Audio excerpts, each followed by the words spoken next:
Leo, welcome back po dito sa Daily Dose of Tarot 111. Kamusta ka? I hope nasa mabuti kang kalagayan, pampisikal, mental, emotional o spiritual man yan.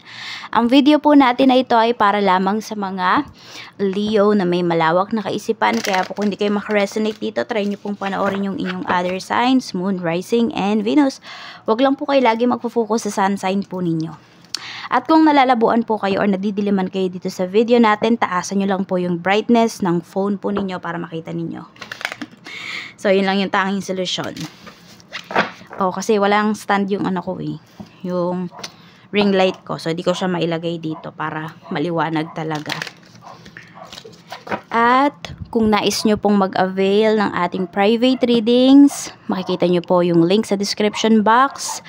Or pwede nyo pong i-type directly sa Facebook, Tarot Intentions by Aliana Reyes. Yan, para ma-send ko rin po sa inyo how much ba yung ating, hindi lang yung readings natin, hindi lang yung rituals, pati po itong EEA at yung ating QR's bracelet.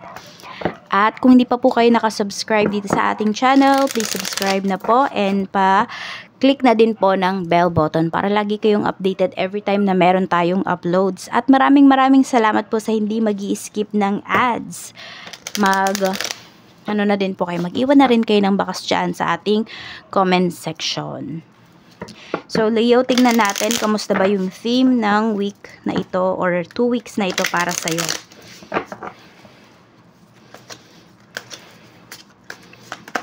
We have secretive. We have thinking of you. We have cold shoulder. May nag-aalala sa'yo rito in short. No? Pero, hindi mo mafe-feel na nag-aalala yung taong to. Bakit? Kasi nagiging masikreto siya sa'yo eh. No? Meron siya mga sinisikreto sa'yo. Looks like iniingatan ka ng taong to. Or ayaw ka niyang mamroblema dun sa problema niya. Kaya pwedeng hindi ka niya kinakausap. Kung kausapin ka man ng taong to, parang para siyang galit, ganon, or ang cold ng treatment niya sa'yo. Yan, iniisip-isip ka po nito. Someone to na may tinago sa'yo. Pwedeng ito ex mo. Ayan, or pwede rin naman, baka malayo lang kayo sa isa't isa ng person mo. Tapos, yun, nafe-feel mo na hindi lang distansya yung malayo, or lumalayo. Pwedeng mismong person mo talaga, yung feelings niya sa'yo. Nafe-feel mo talaga na bumababaw. So, tingnan po natin kung ano pa yung mensahe for you. Okay, tingnan natin kung ano ba yung malakas na energy.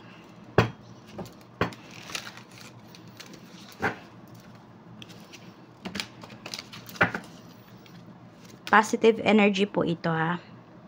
Ayan, so you will be very, energetic naman yung iba sa inyo. Siguro mas more on pipiliin po ninyo na mas magkaroon kayo ng peace of mind ngayong 2 weeks na ito.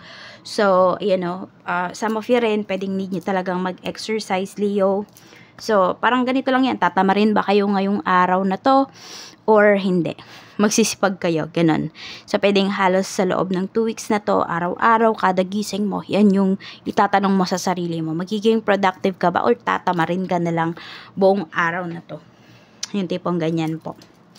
So, tignan natin. So, more on, marami naman po sa inyo is, alam nyo kung ano yung ipaprioritize po ninyo. And for some of you rin po, pwede kasi na meron kayong nararamdaman na sakit. Kaya din yung iba sa inyo rito is, ayun, talagang feeling mo, need mong igalaw-galaw yung katawan mo. Kasi yung iba sa inyo, naiisip nyo na, baka kaya pa to sa pagkilos-kilos, kaya pa to sa pag-exercise. Yan. Meron din po dito parang, bloated yung iba sa inyo. Basta parang nahanginan kayo, ganun. May pilay. Yun yung nafe-feel ko rito. Check natin, positive energy. We have 7 of Swords. We have 7 of Cups. Okay, so tahimik lang kayo rito, Leo. Sabihin natin kung ano man yung pinaplano mo. Medyo matagal-tagal nyo na po itong pinaplano. Could be 7 weeks to 7 months na po, And yun po, ngayong ngayong week na to, pwedeng mabibili nyo na kung ano man yung bibilihin po ninyo. Or kung ano man yung goals ninyo po rito. alam mo yung hindi na kayo magda-daydream lamang, a-actionan nyo na po talaga ito. Ipa-prioritize nyo na talaga. Siguro napaprocrastinate nyo rin ito before kasi nga marami kayong pinagkakaabalahan. Or sabi natin, pwedeng wala kayong masyadong pera, enough na money. Some of you naman, pwedeng wala kayong masyadong enough time towards dito sa mga goals po talaga ninyo. So, yun yung positive energy. Kung ano man tong bagay na makapagpapasaya sa'yo, mas magkakaroon ka ng oras, energy, attention, at pera para doon po. Negative energy naman, tingnan natin. For this week, or for this 2 weeks time, tingnan natin ano naman yung negative energy. We have the Empress. Mag-ingat po kayo dito ha. Kung may mga buntis po dito, mag-ingat kayo. And kung meron kayong mga laboratory na kailangan pong ipagawa, pagawa nyo po talaga. Ace of Swords, ingat po kayo. Baka meron ditong ma-miscarriage or baka may nagbi-bleed dito. Pa-check up po kayo. Kahit ano lang yan, bahid lang yan ng, ng blood. Yan, magpa-check up po kayo. More on yun yung pinapakita rito, no? Sa yung negative energy natin dito, pwedeng sa mga buntis po yan. At ito rin, kung meron naman po kayong uumpisahan, or ito, kung meron kayo na pangako, kasi di naman lahat sa inyo buntis, at hindi naman lahat sa inyo ay mabubuntis pa. Diba po? So, kung meron kayo ditong sinimulan, or sabihin natin, may request sa inyo yung isang tao, tapos hindi nyo po talaga kayang ibigay, huwag kayong oo. Diba? Tanggihan nyo na kaagad. Sabi nga dito, dapat you know your priorities. Diba? Kung hindi mo nga ito priority, yung tao na to, kasi may iba kang pinaglalaanan, tumanggi ka. Okay? Kasi mapasupo ka rito.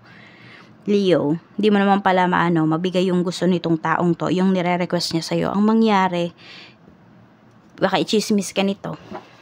Sirain yung pangalan mo. Kaya ayan po, mag-iingat kayo. And negative energy, kung kayo naman po ay lalaki, ingat kayo kasi baka mapikot kayo rito. Uso pa rin ba yan, abay? Uso pa rin po yun. Diba? Lalo na kung may nagkaka-interest po sa inyo at nakakita ng ng pagkakataon. Kaya mag-iingat kayo.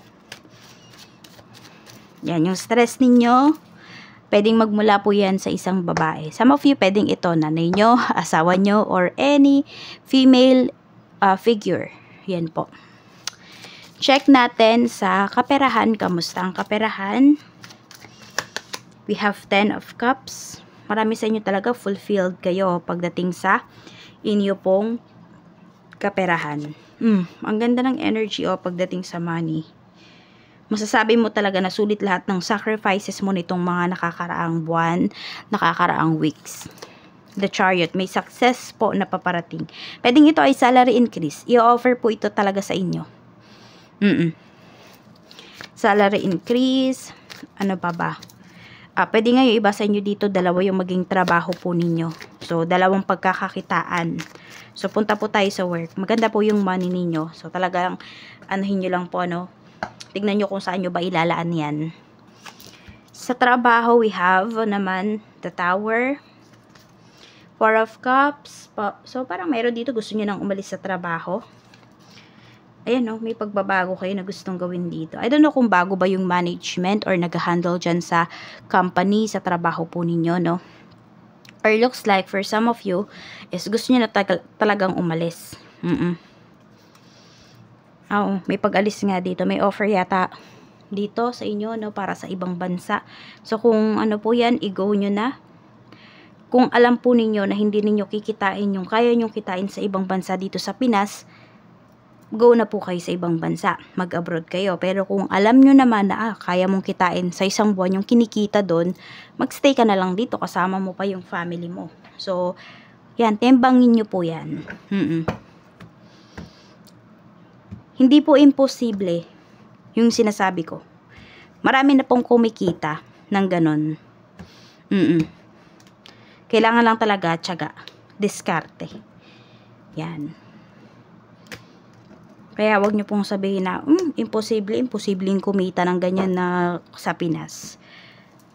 Tsak merong nanonood dito, na kumikita siya ng higit pa sa kaya niyang kitain sa abroad ba? Tama ba yung word na ginamit ko? Basta ganun. So, meron dito kumikita ng pwedeng 100,000. O, yung iba nga, baka million pa yung kinikita. Lalo na kung may business, di ba? At malaki yung business. So, check natin sa... So, ayan yung trabaho. Sa business, tignan natin. We have the Fool. We have 7 of Wands. 7 of Wands. So, pwedeng meron dito nag-offer pa sa'yo ng another business. King of Wands. Pero gusto mo muna kasi mag-focus ka muna dito sa current business mo. Or pwedeng marami kang naiisip pero pinipigilan mo yung sarili mo. Leo na, 'di ba? Na mag-jump ka agad sa another business. Oo. 5 of Pentacles kasi iniisip mo rin yung puhunan. And ayaw mo namang ilabas yung, di ba, sabihin natin yung kinita mo dito sa current business mo. Ayaw mo naman na lahat yan ilagay mo lang dun sa sisimulan mong bagong negosyo. So, yung iba po sa inyo, gusto nyo muna is mag-focus, maging stable muna talaga itong business po ninyo, current business ninyo, bago kayo mag-jump into another business pa. So, blessings, tignan natin kung ano yung blessings na marireceive. So, some of you po, ayan, magandang trabaho. Pwede rin na makakasundo nyo po yung mga co-worker po ninyo. So, ayan, blessing na yun, diba? Kasi hindi ka papasok na stress ka. Or hindi ka nga uuwi na stress ka dahil sa mga co-workers mo. Kasi kasundo mo sila. We have car. So, ayan po. Meron ba nagbabalak dito bumili ng sasakyan? So, bilhin nyo na po yan. Lalo na kung kailangan po ninyo. At sa tingin ninyo, hindi naman yan magiging liabilities sa inyo. Pero kung sabihin natin yan ay yung baka meron dito nagko-collection ng car. Baka meron dito yung nanonood. So, bilhin mo na kung ano man yung gusto mong new collection na car. We have celebrity. Ayan po. So, meron po dito, magiging talaga kayo rito. Sabihin natin yung pangalan po ninyo hinahanap-hanap or maraming tao dito hinahanap-hanap po kayo. Parang lagi na hinahanap ka, naririnig mo lagi yung pangalan mo. Meron dito biglang sikat po kayo. I don't know kung nagpa-vlog ba yung iba sa inyo or sa trabaho, parang lagi kayo yung hinahanap. Kayo yung nire-recommend, something like that. Matutuwa po kayo sa atensyon na makukuha ninyo this 2 weeks time. So, ayan lang po. Maraming salamat, Leo. Mag-iingat ka and see you again on my next video.